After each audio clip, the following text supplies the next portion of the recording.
Johnny নদীর পার একটা ডিম পেয়ে যায়। সে এটা নিয়ে বাসায় চলে আসে আর ওপরের পরত চাকু দিয়ে খুলতে থাকে। তো ভেতরে নীল কালার দেখা যাচ্ছিল। জনি যখন আরেকটু ভাঙে তখন ওই দিক দিয়েও নীল কালার দেখা যাচ্ছিল। এরপর জনির মা জনিকে ডাক দেয়, তাই জনি ডিমটা এভাবেই রেখে চলে যায়। জনি রাতে তার দাদার ছবিকে দেখছিল আর বাইরে ঝড়ো হাওয়া চলছিল। জনি জানলা দিয়ে এটা দেখে দৌড়ে বাইরে চলে যায়। জনি দৌড়ে দ্বিতীয় একটা ঘরে যায় যেখানে সে ডিমটা রেখেছিল। জনি তো এই রুমে এসে অবাক হয়ে যায়, কারণ এই রুমের সবকিছুই এলোমেলো ছিল। সে কিছুই বুঝতে পারছিল না। আর যখনই ডিমের দিকে তাকায় তখন এখানে শুধু খোসাই পড়েছিল। এরপর জনি দেখে আলমারি নড়ছিল আর একটা কাঁচের বোতল নিচে পড়ে ভেঙে যায়। জনি বাইরে এসে দেখে টবের সব গাছ অর্ধেক ভাঙা ছিল। আর যখনই সে পেছনে তাকায় তখন একটা টবের পেছন থেকে একটা ডাইনোসরের বাচ্চা বের হয়ে আসে। জনি তার দিকে আঙুল বাড়িয়ে দেয়। তখন ডাইনোসরের বাচ্চাটা এই আঙুলটা খেতে চায়। জনি তার হাত পেছনে টেনে নিয়ে নিজেই পড়ে যায় আর বুঝতে পারে ডাইনোসরের খিদে লেগেছে। এরপর জনি তার ঘরে যায় আর একটা রুটির টুকরা নিয়ে ডাইনোসরকে খেতে দেয়। তখন ডাইনোসরও এটা খেয়ে ফেলে আর এখান থেকেই দুজনের বন্ধুত্ব শুরু হয়ে যায়।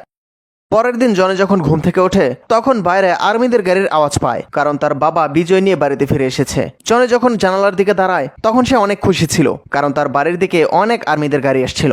এদের মধ্যে থেকে একজন আর্মি জনির মায়ের কাছে আসে আর বলতে থাকে, আমরা এই আর্মির টিম আপনার সুরক্ষার জন্য লাগিয়েছি। আজ থেকে এরা সবাই তোমার আশেপাশেই থাকবে। তখনই একটা আর্মি জনির দিকে খুব অবাক নজরে তাকিয়ে থাকে। তখনই জনির তার ডাইনোসরের কথা মনে পড়ে যায় আর দৌড়ে ডাইনোসরের রুমে যায়। কিন্তু এখানেও দেখতে পায় ডাইনোসর এই গুদাম ঘরটা পুরো নষ্ট করে ফেলেছিল। জনি এদিক সেদিক দেখতে থাকে, কিন্তু ডাইনোসরের বাচ্চা তার বাবার জুতাতে কামড় দিয়ে আটকে ছিল। জনি এটা দেখে দ্রুত তার কাছে যায় আর টেনে খুব কষ্ট করে তার বাবার জুতা থেকে ছুটায়। জনি বুঝতে পারে ডাইনোসরটা ক্ষুধার্ত। এরপর জনি দৌড়ে বাইরে গিয়ে একটা ড্রাম নিয়ে আসে যেখানে আর্মিদের সবজি রাখা ছিল। সে ডাইনোসরের বাচ্চাকে এটার ভেতরে ঢুকিয়ে দেয় আর নিজে একটা বই নিয়ে পড়তে থাকে যেটাতে লেখা ছিল এই ডাইনোসরের বাচ্চাকে কি কি খেতে দেওয়া যায়। এরপর বাচ্চাটার দিকে তাকাতেই দেখতে পায় এটা সবকিছু খেয়ে ফেলেছিল। তাই জনি ড্রামের ভেতরে পানি ঢেলে দেয় আর ডাইনোসরের বাচ্চাটাতে সাঁতার কাটতে থাকে। জনি যখনই এখান থেকে সরে যায় তখন ডাইনোসরের বাচ্চা এই পানিতে ডিগবাজি দিতে থাকে। এরপর জনি যখন আবার ফিরে আসে তখন দেখতে পায় ওই ড্রামটা একজন চাকর ফেলে দিচ্ছিল।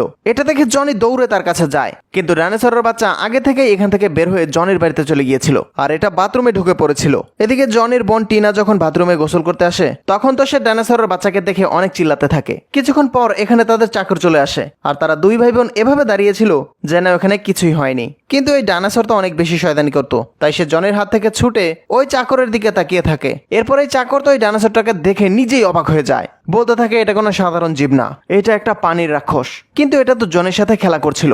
এরপর চাকর জনিকে বলছিল, আমরা এটাকে কোনো একটা বড় নদীতে ছেড়ে দিয়ে আসি যেখানে সে খুব সহজেই থাকতে পারবে। কিন্তু এটা শুনে জনি ডাইরেক্ট মানা করতে থাকে। এরপর জনি আর তার বোনও এই ডাইনোসরের খুব ভালো বন্ধু হয়ে যায়।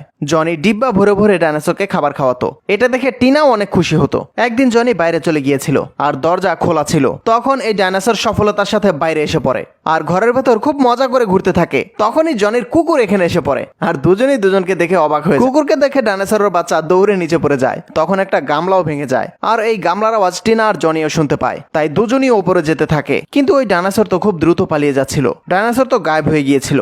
তাই কুকুর গ্রান নিয়ে নিয়ে ওটাকে খুঁজছিল, কিন্তু ডাইনোসর অনেক চালাক ছিল। সে বাইরে একটা মূর্তির আকারে বসেছিল। এরপর যখন ডাইনোসর পেছনে তাকায় তখন দেখতে পায় এখানে অনেক মাছ সাঁতার কাটছিল। ডাইনোসরেরও অনেক ক্ষুধা লেগেছিল, তাই মাছগুলো দেখে বেচারা অনেক খুশি হয়ে যায়। এরপর সে পানিতে নেমে এই মাছগুলো খেতে শুরু করে দেয়। এরপর জনিও খুঁজতে খুঁজতে এদিকে বাইরে চলে আসে আর দূর থেকে ডাইনোসরের এই বিশাল শরীর দেখে জনিও তো অবাক হয়ে যায়। এবার জনি বুঝতে পারে তাকে আর ঘরে রাখা যাবে না। তাই পরের দিন জনি আর তার চাকর ডাইনোসরটাকে নদীর দিকে নিয়ে যায়। চাকরটা ডাইনোসরটাকে নদীর দিকে টানছিল, কিন্তু ডাইনোসর শুধু জনিকে দেখে যাচ্ছিল।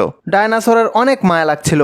তখন এই চাকর ডাইনোসরকে তার পছন্দের আলু দেখায় আর এটা দূরে ছুঁড়ে মারে। তখন এই ডাইনোসরটা দৌড়ে ওটাকে আনতে যায় আর জনি যখন গাড়িতে গিয়ে বসে তখন ডাইনোসরটা তাকে দেখে অনেক কান্না করতে থাকে, কিন্তু তবুও জনি এখান থেকে চলে যায়।